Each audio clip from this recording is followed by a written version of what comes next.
to make another heartwarming video again is where we have COP members appreciating a woman for always providing them with water during their service here. And of course, when you see from that video, you know this place is a rural area. And you know when it comes to rural area, it's difficult to get water. So imagine having to give free water probably where they sell, or probably where they have to buy, or probably where they have to probably walk a very long distance rather to get water, or probably fetch from the river. You can see it's all bushy. But let's quickly watch this heartwarming video. I was so, you know, how I was so elated. I had goosebumps too at the same time when I watched this video. I was like, okay, I'm going to share it today on the program. So let's watch this video. We'll be right back.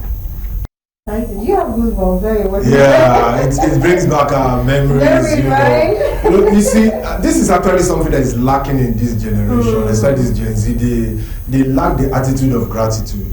There's this entitlement mentality that they have that is so annoying. You know, someone is even walking up to you on the street to even beg for money, and the way he's even asking you, yes, exactly, he's telling you. You know, I've not eaten since morning, and you know, you look like you're enjoying, and you should. You know, yes, there's this sense of entitlement. But you see someone, these are graduates expressing gratitude for just water. It shows how they were brought up. So my takeaway from this is that when we were growing up, our own generation growing up, even when we were done eating, we thank our parents. Thanks for the meal. When my dad gives my mom school fees to go follow us to pay, my mom tells us, go and thank your dad. But you know, some of these values are no longer there. They're just no longer there anymore. I actually noticed that too. Some of these values are no longer. I can give you more instances. The gate man opens the gate, and you can't even say thank you. You highlight from public transport, and you're telling the driver thank you, and he's looking at you. What did you do? What did you do? And to be honest, yeah. Even today, I think, was it today or yesterday? I can't really remember. You know, when I came down from the tricycle and he handed me my change, I just said, thank you. And he looked at me and was like, why did you thank me now? But I'll give you a change. I said, no, I said, thank you. You could have made it wrong for me. You could have asked me my day. Exactly. You just dropped me at my destination. Exactly. So thank you. In fact, one of the things I've been teaching my kids that I always do, and I lead by example, is sometimes in the morning, if I intentionally stop driving them to school, because my son is something else. He's just a replay of who I was when I was a child. So there was just one day like that, because it rained heavily in our area and I couldn't drive. I go with her and just said, we should relocate from this place and move to a better area. That how will his dad be earning so much and we're living this kind of. And that day when we got back, I just told them, from now onwards, I'm not driving you guys to school anymore. You all have to walk to school and feel the pains of it. They all did it throughout last term. Yes, they did it throughout last term. There was a time like that. I bought him nice sneakers, and I think my wife was telling me he was talking down on a child that was wearing rubbers. I went to buy 5 rubber sandals for him. Five. He had one Monday, Tuesday, Wednesday, Thursday, Friday. He kept apologizing every morning. Every morning he comes to prostrate, Dad, I'm sorry for telling him. No, you have to keep telling that child. Yes. Until my wife tells me that child has accepted your apology. And I told him that if you cut it and spoil this sandals, I'll buy a new one. You will keep very. See, we have to teach them these values. We have to teach. See, that we have the opportunities does not mean that we should make them feel entitled. They should not feel entitled. So sometimes when I walk them, I also walk them to. I could just drive and leave them at home. But I lead by example. I walk them once they get to school. They get to the junction, going to school. My wife, I now pick a bike and go off to my own work. But when I do something, when we are walking like that, I greet different people and make them greet. They don't like it. But see, this is virtue we learned. Yeah. Sometimes some of the reasons why I didn't like going to the market with my mom is how she priced things. But she actually taught me how to negotiate. Yeah. That's negotiation skills. See, they may not like it, but when they grow up, they will need those skills. So it's important that we must teach when we go to eateries I make them carry the trays themselves. They say thank you to the person that opens the door. They say, oh, even everyone there, even those everyone begins to, oh, this is a well trained. So it is not about me. The feedback they will begin to get as they grow old, they will start thanking their parents. They may not like it now. But they will thank their parents for doing it, and we must be examples. I do it. I am not. See, in the next few years, with the level of degeneration in culture and character, you will find our values. You will find that just these minor things will open doors for our children. You will go for an interview. You may not even be the most qualified. You may not even be the best. But you see those little things. From the gate, you said hi to the gate man. You got to the reception. You said beautiful hi with a smile to the receptionist. You got into the hall for the interview and you were smiling and you greeted them so politely. And others were not doing that. Excuse me, you got the job. Because people are looking for that extra thing that you are bringing on board. So they may not thank us for it right now. But you see, in the nearest future, they will look back and say, thank you to my parents for doing this for me. Yeah, so I totally agree, because then, I can remember then what you said.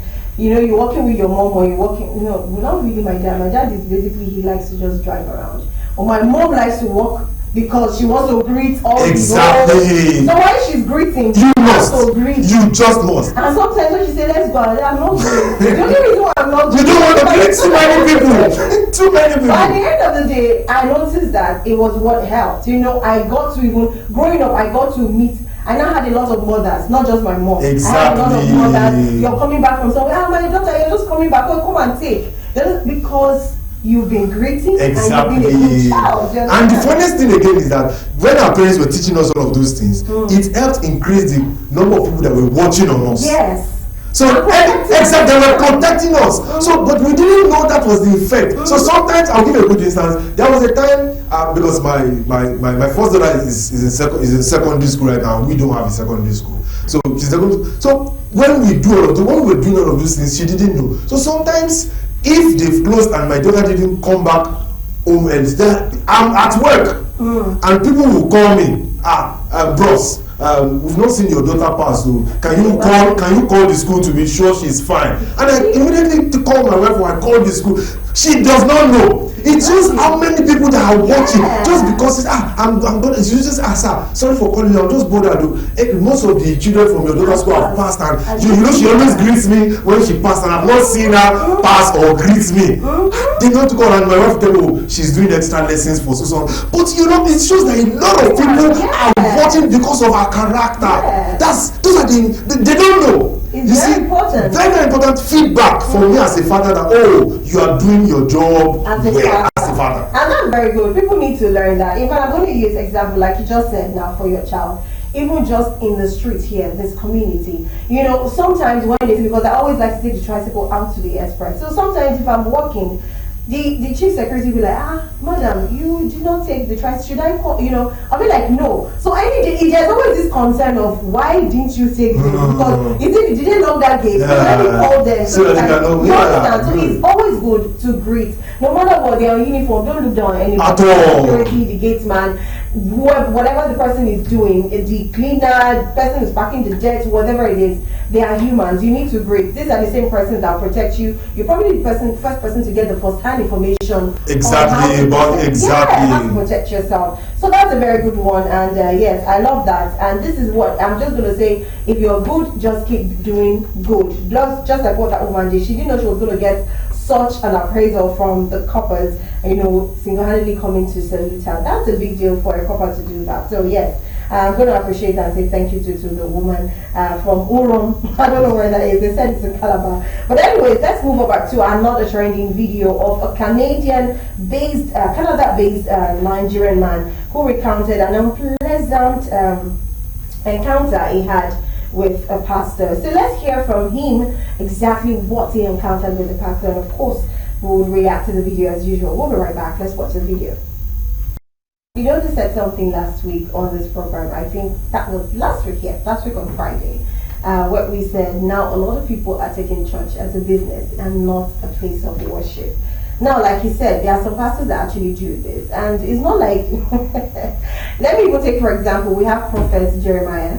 that was selling his own keg of water and soap and the likes. Yeah, and you know, claiming it had NAFDAC number and all of that. If you use it, you have blessings, you whatever, and all of that. So this is another one coming out to say, because you did not buy olive oil, I wanted to say anointing oil, olive oil, then definitely it's not good. But what's your reaction? Why do you think churches tend to just want to take out? I don't know. Why do they take out more of the qualities of what a church should be and put in the business aspects more?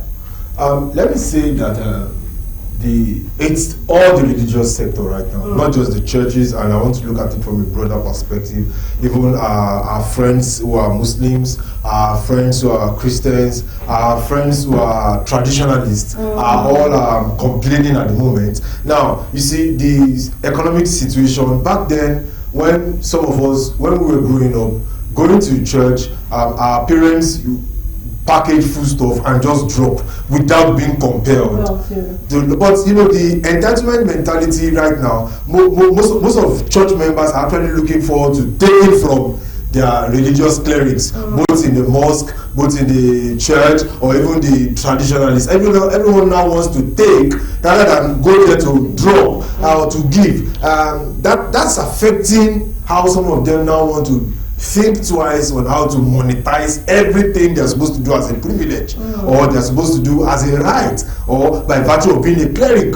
I don't want to give instances. Now, the first situation is many people now see religion as a means of livelihood. Yeah. That's the first thing that we all must agree on. Two, many people are not, before now, people who go into being religious clerics have taking up their cross to follow Christ or to follow God with a bit to saying no or turning down what earthly pleasures. But at this moment, they use earthly pleasures to define if they are really serving God or they are a cleric. You see people boast of how big their cathedral is or how big their mosque is. How much? Yes, how many? Yes, these are things that are now issues for them to compare each other. So things have changed. Lastly, is that now a lot of people who now earn illegitimately are the ones squandering cash. And these people don't come all the time. One person, a politician, for instance, probably stays in Abuja and only comes once in a month. And it's only that once in a month or once in 3 months that he comes that they feel it in the church. So now the man has to, the cleric has to find a way to survive till the next time the person comes. It's a business. So it's more like that right now. And funny enough, does that mean we don't have true clerics? No, we have. But sincerely, there are most of those that are the true clerics are actually still suffering. You're not seeing them out there because they are not monetizing these gifts that God has. I've seen many. I have a cleric like that. He prays. He tells he's going to pray. It happens, and he does not collect anything from you. He tell you maybe later. But you see now at the moment, let me just pray for you. Let me just pray for you. But we don't have it. In fact, some will actually tell you who to pray to before you can even pray, before they can pray for you. So they are monetizing quite a lot, and that will probably make Nigerians get close to God. Yes, that's why you find out that most of us, when we now relocate abroad, they don't go to churches, they don't attend religious gatherings anymore. Because things that were prayer points here were things that the government should actually solve. Yes, that's very true. Which is something that the government should actually solve, but it becomes a prayer point. It becomes a prayer point here. Okay, anyway, before we quickly go, our time is already up. We have just less than 5 minutes actually. I just want to ask, is polygamy a thing of culture or religion? And that's because a man has come out to actually say that a Nigerian man should start marrying more than one wife. Why? Because we have very many women outside, and of course, if you want to live longer as expected, that you should marry more than one wife. What's your take, very quickly? Before we have just polygamy. Men are naturally polygamous in nature, and this is my take on it. And when I know my wife is listening, and I know she's watching, this is my take on it. You see, women get their values as soon as they were born. You be your chastity, your looks, your integrity, you're not messing around. defines your value. Men don't get their value until probably they start earning. Probably at 30, probably earliest at 28. Men don't define their values or have reasons to define their values until they start earning. So most times those that get married early chose because of who is closest, proximity, not probably because of how much they can afford or their level of exposure. It does not mean they didn't go for the best, but that was the best for them at that moment. So all of a sudden, as they begin to get better, you know, they begin to develop financially, they now begin to have a sense of purpose, they now begin to feel like they need to have more, add more women. Not because the one they have at home has lost value, but because men's value are now defined by who they are and what they earn. Okay, so Femi, you're saying that men are defined by who they are and what they earn. That means we women, even though we've known our value and we've stayed and we've gotten married, what makes you think that at the age of 40 we've not defined our value and found out that, okay, this man is not enough, let us add one more? That is why women begin to resent. If you remember what I said, okay, at 30, I already said that. At 30 plus, they begin to resent and they begin to react. Because most of them, I see tells that most of them actually made a mistake in their choice. Yeah, so they begin to, and that's when men begin to earn more and want to probably add another woman. Look at you. See, exactly. Do you know who you were when I actually decided to marry you? Do you know how many people were actually after me when I actually chose you? But exactly at the moment, even when she's pregnant, I know people still going after her. Yes, very true. Very true.